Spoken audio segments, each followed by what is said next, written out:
भगवान श्री कृष्ण के अवतार की बातें जानकर रह जाएंगे दंग। आज हम आपको भगवान कृष्ण के जन्म से जुड़ी ऐसी अनोखी और रहस्यमय बातें बताने जा रहे हैं, जिनके बारे में शायद ही आपको जानकारी ना हो।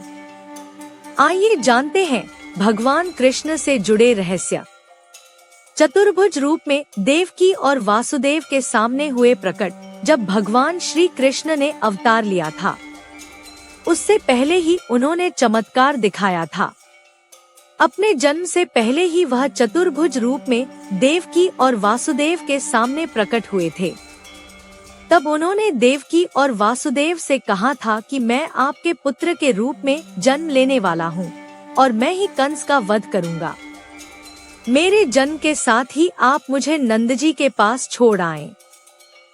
तब वासुदेव और देवकी ने उनसे बालक रूप में प्रकट होने का आग्रह किया और कृष्ण बालक रूप धारण कर माता की गोद में आ गए। श्री कृष्ण ने जैसे ही अवतार लिया, इन्होंने अपने माता पिता की यादों को भुला दिया। वासुदेव और देवकी को यह याद नहीं रहा कि भगवान ने उन्हें चतुर्भुज रूप में दर्शन दिया है और श्री कृष्ण भगवान के अवतार हैं। अपनी माया से श्री कृष्ण ने कंस के सैनिकों को अचेत कर दिया। माता देवकी को घोर निद्रा में सुला दिया। वासुदेव जी श्री कृष्ण की प्रेरणा से अर्धचेतन अवस्था में बाल श्री कृष्ण को लेकर नंदगांव पहुंच गए और वहां नंदराय के पास बालक श्री कृष्ण को सौंपकर वासुदेव जी कंस के कारागृह में लौट आए। लेकिन इन सभी घटनाओं का स्मरण वासुदेव जी को नहीं रहा। पूर्वजन्म में भी देवकी थी श्री कृष्ण की माता। पूर्वजन्म में भी माता देवकी भगवान कृष्ण की मैया थी। ऐसी मान्यता है कि पूर्वजन्म में देवकी कौशल्या और भगवान कृष्ण राम थे। वहीं द्वापर युग में माता कैकेयी मैया यशोदा थी। दरअसल माता कैकेयी ने भगवान राम को वनवास तो भेज दिया, लेकिन बाद में उन्हें इसका बहुत अफसोस हुआ और जब भगवान राम अयोध्या लौटकर आए तो माता कैकेयी ने भगवान राम से कहा कि अगले जन्म मैं तुम्हारी माता बनूं और मुझे तुम्हारे मातृत्व का सुख मिले। इसीलिए भगवान कृष्ण का जन्म तो देवकी से हुआ, लेकिन लालन पालन माता यशोदा ने किया और संसार में श्री कृष्ण की मैया के रूप में इन्हें ही लोग जानते हैं। श्री कृष्ण जन्म का रहस्य जानते थे नंद बाबा। भगवान कृष्ण के जन्म के रहस्य के बारे में कोई नहीं जानता था। सिर्फ नंद बाबा ही उनके जन्म के रहस्य के बारे में जानते थे, क्योंकि नंद बाबा के घर भी योगमाया ने उसी समय जन्म लिया था जिस समय श्री कृष्ण का अवतार हुआ था।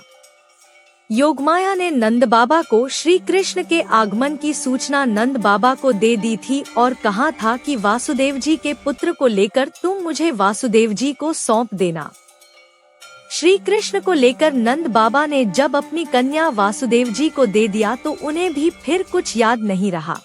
श्री कृष्ण के साथ जन्मे एक भी बच्चे जीवित नहीं रहे।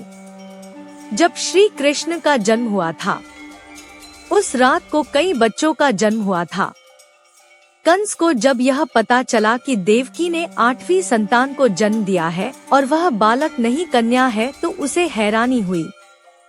फिर भी मृत्यु भय से भयभीत कंस उस कन्या को भी मारना चाहा और उसने एक बड़ी चट्टान पर कन्या को पटक दिया, लेकिन कन्या चट्टान पर गिरने की बजाय आकाश में चली गई और अष्टभुजाओं वाली देवी के रूप में प्रकट हो गई। देवी ने कहा कि तुम्हें मारने वाला तो कोई और है और वह जन्म ले चुका है। कंस देवी के इस बात से और डर गया। कंस ने अपने मायावी राक्षसों को भेजकर श्री कृष्ण के साथ उस रात जन्मे सभी बच्चों को मरवा दिया। लेकिन श्री कृष्ण ने कंस के मृत्यु दूतों को ही यमलोक पहुंचा दिया। श्री कृष्ण के पोते ने बनवाया था मंदिर। श्री कृष्ण के देहत्याग के बाद समुद्र में जब द्वारिका समा गई, तब पांडवों ने श्री कृष्ण के पोते वज्रनाभ जी को मथुरा का राजा बनाया। राज वज्रनाभ जी ने यहाँ पर श्री कृष्ण की स्मृति में कई मंदिरों का निर्माण करवाया। ऐसी ही जानकारी के लिए हमारे चैनल को लाइक और सब्सक्राइब जरूर करें।